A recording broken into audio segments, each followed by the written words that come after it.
the decision to make. So, here to tell you about that. Okay, so a lot of programs out there will tell you, don't study anybody else, only study our stuff. Don't take anything else. We don't say that. We say, if you want to be an engineer, do it. You want to be a journalist, do it. You want to be a nurse, do it. Careful how? Careful the key. Go. Oh. Can't go on. My goodness. How are we gonna go on now? Okay, so okay, yes. So if you want to do all those things, do it. Those are all great things. There's all kinds of great programs here. But take a language with you. Okay, take a strategic language with you, because you know the reality. Right, Cole, you know the reality. It's a hard world out there. My goodness. Any decent job out there that you want to have, they get 500 qualified applicants, right? And, recent college graduates, they all tend to look kind of the same. Your resumes are very similar. So what is it that sets you apart from the crowd? You can be a great engineer, but there's going to be a lot of other people with good engineering degrees from good schools, good GPAs. You can be a good journalism major. There'll be a lot of other folks out there. So what is it that's going to set you apart? It's having that skill, that value added. It's all part of value added. Okay? All right, so let's take a look. Why study Arabic? Well, you will fail the test if you know. Good, that's pretty simple. Okay, all right. Yes, as I say, Arabic pairs with anything. There's no major. You could think of something that you think doesn't pair up, and you'll be wrong, because people have done all of these. There's Kelsey Hatcher. We used to have these cool posters up. You remember back when we were in FAC, we had cool posters up, we had flags, we had all kinds of stuff. And then they made us take them down because they want, in this building, they want all the walls to look like this, your basic interrogation room style. Okay? Whatever. Okay. Oh, Kelsey, she was a dance and Arabic major. She's now a dance teacher. That's one of her big things, is she wants to preserve and teach the indigenous dances of places in the Middle East, specifically Palestine. Okay, so that's just one example there. This fella, you may have seen his picture on wanted posters at the post office or something. He did how many? He did 3 majors. Political science, international relations, and Arabic. And he got a scholarship. He's now at Texas A&M doing that. But he was one of, how many? 34. 34, I believe. People in the United States who was selected for the invitation-only State Department internship program. You want to know how you can apply for that? You can't. You have to be invited by someone. He was invited by an ambassador. And so he went to this program on 34. We had 3 people get it that year out of 34. That was the most. That's more than Harvard got, and so forth. So these are all great things you can do. You can pair up with any of these. Okay. Yep. Hey, look, I didn't say it. Monster.com. This is. There's nothing wrong with that language, but 25% of the population speaks it natively. Every Army platoon has at least one native speaker. Right? So they're going to pay for something that we don't have a lot of. Okay, so You may know this organization, NSA. Okay, all the Gatton students in here know this. You know this from Dr. Strode. NSA is the largest employer of, who tells you this? Mathematicians. The largest employer of mathematicians in the world, amongst other things, okay, whether you like them or not. But the point we want to show you here, you can see this, it's a very short list. You may be a whiz-bang Norwegian speaker. Okay, maybe you are, but that's not what they're looking for. There's a very short list of languages that the government recruits for, and of those, only 2 of them you can major in here. And so this is why you're in the right place. Now, of course, the question I always get, and the answer is my dogs are doing well. The other question I get after that, yes, they always ask, well, how come you learned Arabic? How did you get this? Okay, so why did the U.S. government pay to send me to learn Arabic? Why did the government send me to lovely Monterey, California for a year and a half to learn Arabic? Government paid full price for me to go to Princeton University and get a degree. They paid full price for me to go to Harvard and not only did they pay, they not only paid everything, I got a salary while I was there. I was getting paid to be there. I got $700 a year to buy jeans and t-shirts because people like me and then the government don't own that stuff. Why do they do all that? Because they're generous? No. Because they have to. Because they don't have enough Arabic speakers, this is the key, who can get a security clearance. And that is the key to do any kind of work in the government, or if you want to work for one of the businesses that deals with the government, any contractor, almost all that work requires a security clearance. And you know, it's hard for most native speakers to get. So that's why we have tons of native speakers of Spanish, of other languages. This is why they have no choice but to send me. You know, Reagan, if you had any other choice, you could send anybody else. I would still choose you. No, come on. Right? So that's why people like me and people like you can go and learn and do Arabic because there's such a shortage. There's still a huge shortage of speakers. This is from the CIA. This is where one of our recent graduates is working. It's cut off. That says Korean. But again, it's a very small list of languages that they're looking for. Now, you may or may not like these folks, but that's not bad. It's not bad starting salary. We had one young lady graduated, probably 4 years ago, but she got recruited by these folks. They not only paid her a big bonus, but they basically paid off her student debts.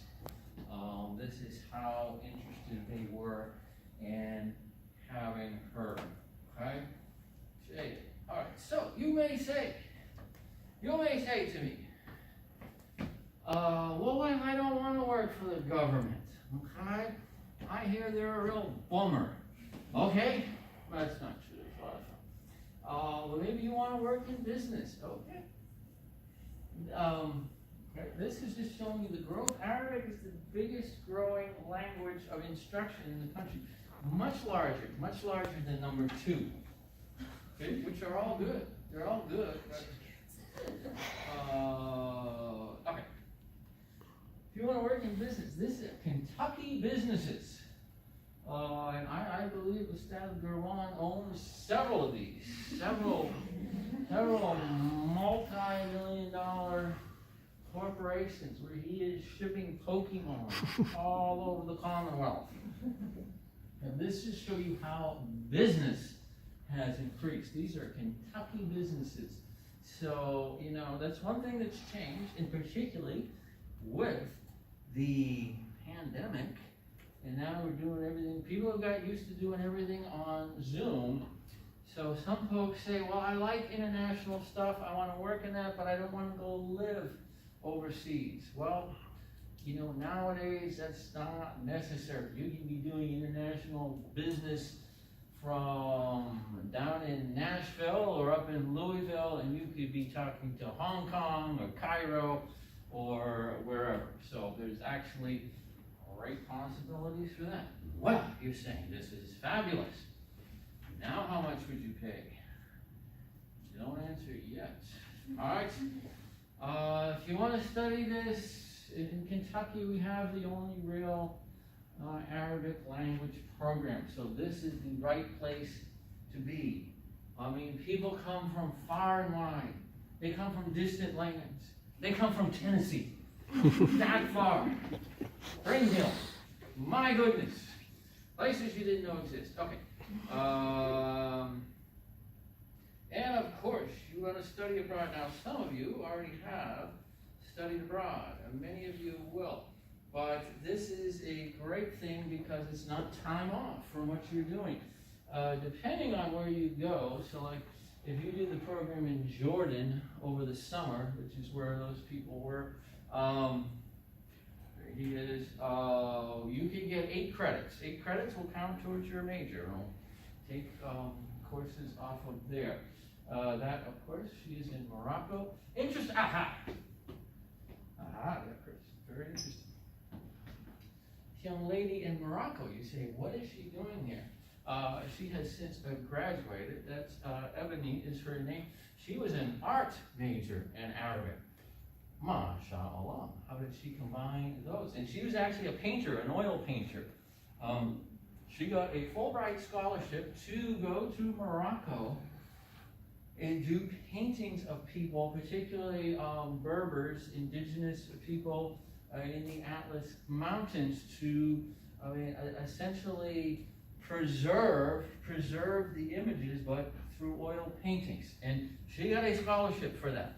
She got a federally funded Fulbright scholarship. So whatever it is you do, you know, Cole, if you want to combine tap dancing with Arabic, okay, now you will have to work to get your Arabic skills up to the level of your tap dancing skills. But let's face it, not many people can, right? Okay, anyway, so that's the thing. Yeah, if you go for a semester, you can get up to 5 courses, and you will make tremendous gains. Wow, you're saying this is fabulous. Yes, it showed you that. All right, so we have 4 tracks in the major. So if one of these things, one of the bottom 3, are not what you're particularly interested in, that's what you're looking at in yellow is the basic generic Arabic language and culture major, but we have specialized tracks for these, and we're the only ones who have these. Okay, so you may be asking yourself, how good can I get at this? Well, I don't even have to tell you this. I'm sure you've heard this story. Okay, the point we wish to make here is that anybody can get photobombed. Look at that, a nice group of people out for a picture, and they get photobombed by some crazy guy coming by. You show you get dressed up for nothing. Okay, so I don't have to tell this group about this, right? You have heard much about the Qatar debates, but the thing to note, like all 3 of these, of all 4, okay, all 4 of these young folks, they started from scratch. They started with nothing, no Arabic background coming in, and they had 2 years, right? Basically 2 years and a little bit when they went to compete, and they did very well. Molly here, who's now working for an NGO in Washington, she got scholarship, went to American University. She's now working for NGO. She won Best Debater and Qatar, debating against, in some cases, debating against native speakers. Now she's really good, but she came in with nothing. She's double major. She was an anthropology and Arabic major. So I mean that is some indication for you of, if you want to know, okay, how good can I actually get at this? You can get pretty good.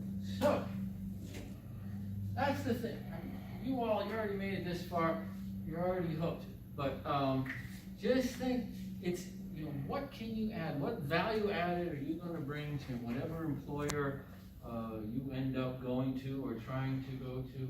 And this is something you can bring. We're not telling you to just only study Arabic and go be a translator. No, whatever it is, whatever your thing is. You want to be a journalist and write about world events? Do it. You want to be a construction engineer? Do it. But take the language with you. It will be a value added to you. Of course, in addition to your good looks, which is, what if you have to interview in a mask? You need some. Okay, anyway, so that's the pitch. Please, if you have any questions about the major, please go ahead. Yes, ma'am. How many hours are required for the minor? The minor, well, okay, so university is really going away from minors. A minor is 30 hours, but they're really going away from they're trying to eliminate as many of them as they can. Just because, I mean, 30 hours is a lot of credits, only 2 courses less than the major is, but, you know, minors at different schools could be anything. So when you say I have a minor, some people may think you only took 3 courses or something. So they're really going against that, but you can do 30. It's 30 credits. It's only a difference of 2 courses. And it's not like you're locked into one or the other. So if you started out as a major and decided, well, you know what, I can't fit this in, then you could drop 2 courses and be a minor, or vice versa. Great. What else? What cultural Yes, Arabics are offered here? Like, do you guys, what colloquial Arabics are offered here? Do you guys have Iraqi and Moroccan? Standard? No, that's a good question. You know, what dialects are offered? So we have a course in dialect, which is Egyptian. It's in Egyptian dialect, but you can also study dialects when you go abroad. So particularly, I mean, any of the abroad programs you go to. So if you go to Morocco, you're going to learn Moroccan dialect. If you go to Jordan, you're going to learn Jordanian dialect, which they do. They learn that pretty well. And but that's a good point. You want to learn that as well to be functional, to really function. You want both, and you will. Right? Good. What else? Any other questions?